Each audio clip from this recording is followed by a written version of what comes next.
Hello friends, എല്ലാവർക്കും എൻ്റെ നമസ്കാരം. ഇന്നത്തെ എൻ്റെ ചിന്താവിഷയത്തിൽ ഞാൻ പറയാനായിട്ട് ഉദ്ദേശിക്കുന്ന ഒരു ടോപ്പിക് എന്ന് പറയുന്നത് ഇൻസോംനിയനെ കുറിച്ചാണ്. ഇൻസോംനിയ എന്ന് പറഞ്ഞു കഴിഞ്ഞാൽ എല്ലാവർക്കും തന്നെ അറിയാം, ലാക്ക് ഓഫ് സ്ലീപ്പ്, അതായത് ഉറക്കമില്ലാതിരിക്കുന്ന ഒരു അവസ്ഥ. അതിപ്പോഴുള്ള കാലഘട്ടത്തിലെ ഒരുവിധം ആൾക്കാരെ ഫേസ് ചെയ്യുന്ന ഒരു മേജറായിട്ട് വരുന്ന ഒരു പ്രോബ്ലമാണിത്. അപ്പോൾ നമുക്ക് ഇതുകൊണ്ട് എന്തൊക്കെ കോംപ്ലിക്കേഷൻസ് നമ്മുടെ ശരീരത്തിൽ ഉണ്ടാകാം എന്നുള്ളത് നോക്കാം. മെയിനായിട്ട് വരുന്ന ഒരു കോംപ്ലിക്കേഷൻ എന്ന് പറയുന്നത് ഹാർട്ട് റിലേറ്റഡ് ആയിട്ട് വരുന്ന ഡിസീസാണ്. അതായത് നമ്മുടെ ഹോർമോണിൻ്റെ റെഗുലേഷനെയൊക്കെ ഇത് തടസ്സപ്പെടുത്തുന്നുണ്ട്.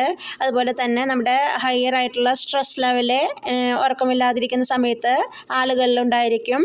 അതുപോലെ അവർക്ക് ഇൻക്രീസ്ഡ് ആയിട്ടുള്ള ഹാർട്ട് റേറ്റ്, അതുപോലെ ബ്ലഡ് പ്രഷറൊക്കെ കൂടുതലായിരിക്കും. അതുപോലെ തന്നെ നമ്മുടെ ബ്രെയിനിലോട്ടുള്ള ഓക്സിജൻ സപ്ലൈ ഒക്കെ വളരെ കുറവായിരിക്കും. അതിൻ്റെ ഫലമായിട്ട് ബ്രെയിൻ ഡാമേജ് ഉണ്ടാവും. സ്ട്രോക്ക് പോലെയുള്ള അസുഖങ്ങൾ വരാനായിട്ടുള്ള സാധ്യതയും കൂടുതലായിരിക്കും. ഉറക്കമില്ലാതാകുമ്പോൾ അത് മെറ്റാബോളിക് ആയിട്ടുള്ള ഇഷ്യൂസ് ഉണ്ടാകുന്നതിനും ഒരു കാരണമാകുന്നുണ്ട്. അതായത് നമ്മുടെ അപ്പിറ്റൈറ്റിനെ സ്റ്റിമുലേറ്റ് ചെയ്യുന്ന ഹോർമോൺ, അതായത് വിശപ്പിനെ ഇൻക്രീസ് ചെയ്യുന്ന ഹോർമോണിൻ്റെ പ്രൊഡക്ഷൻ അവിടെ കൂടുന്നുണ്ട്. അപ്പോൾ അവർ കൂടുതലായിട്ട് ഭക്ഷണം കഴിക്കാൻ തുടങ്ങും, വെയിറ്റ് ഗെയിൻ ഉണ്ടാകും, വളരെ ഒബീസായിട്ട് മാറും. അതുപോലെ ടൈപ്പ് 2 ഡയബറ്റീസ് ഒക്കെ ഉണ്ടാവാനായിട്ടുള്ള സാധ്യതയുണ്ട്. അതുപോലെ തന്നെ ഈ ഇൻസോംനിയ പേഷ്യൻസിനെ എന്ന് പറയുമ്പോൾ അവരുടെ കോർട്ടിസോൺ, സ്ട്രെസ് ഹോർമോൺ ഇൻക്രീസ് ആവുകയാണ്. അങ്ങനെ വരുമ്പോൾ നമ്മുടെ കോർട്ടിസോളിൻ്റെ പ്രൊഡക്ഷൻ കൂടുന്നുണ്ട്. അതുണ്ടാകുമ്പോൾ നമ്മുടെ അബ്ഡോമൻ്റെ അറൗണ്ട് ദ അബ്ഡോമനിലൊക്കെ ഫാറ്റ് സ്റ്റോറേജ് ഉണ്ടാകുന്നതിനൊക്കെ ആയിട്ടുള്ള കാരണമാകുന്നുണ്ട്. അതുപോലെ തന്നെ നമ്മുടെ ശരീരത്തിൽ നിന്ന് കാലറീസ് ബേൺ ചെയ്ത് പോകുന്നതും വളരെ കുറവായിരിക്കും.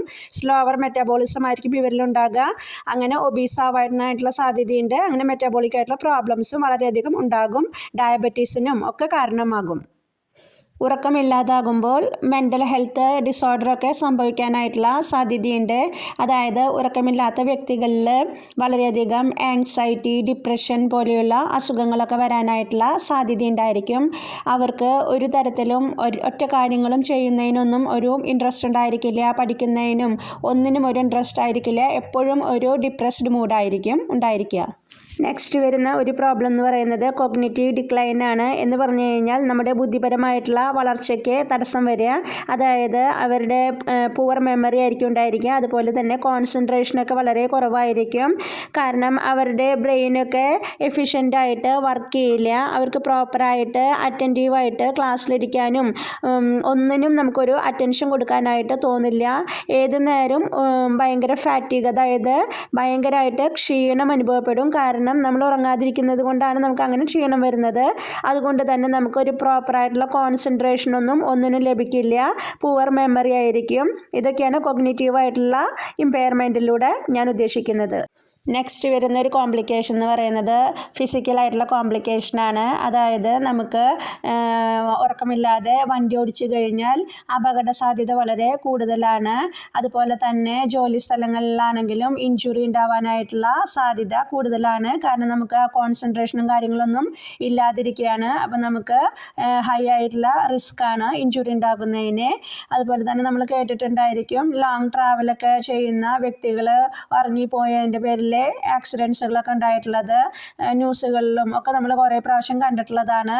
അപ്പോൾ ആക്സിഡൻറ്റും അതുപോലെ വർക്കിംഗ് പ്ലേസിലുണ്ടാകുന്ന ഇഞ്ചുറി, ഇതൊക്കെ ആണ് ഫിസിക്കലായിട്ട് വരുന്ന കോംപ്ലിക്കേഷനിൽ പറയാനായിട്ടുള്ളത്.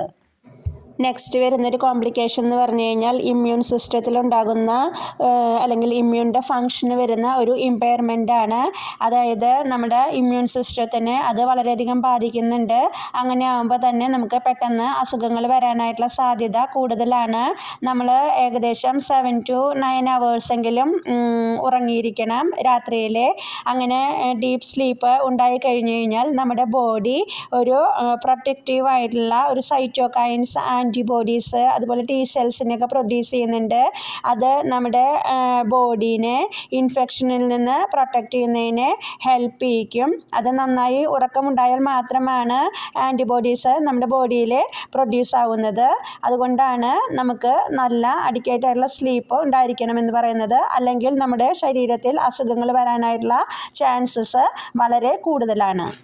ഉറക്കത്തിന് നമ്മുടെ ജീവിതത്തിൽ എത്രത്തോളം പ്രാധാന്യമുണ്ടെന്നുള്ളത് മനസ്സിലായി കാണുമെന്ന് വിശ്വസിക്കുന്നു.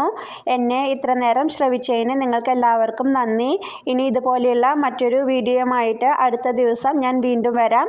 അതുവരേക്കും എല്ലാവർക്കും നന്ദി, നമസ്കാരം. you.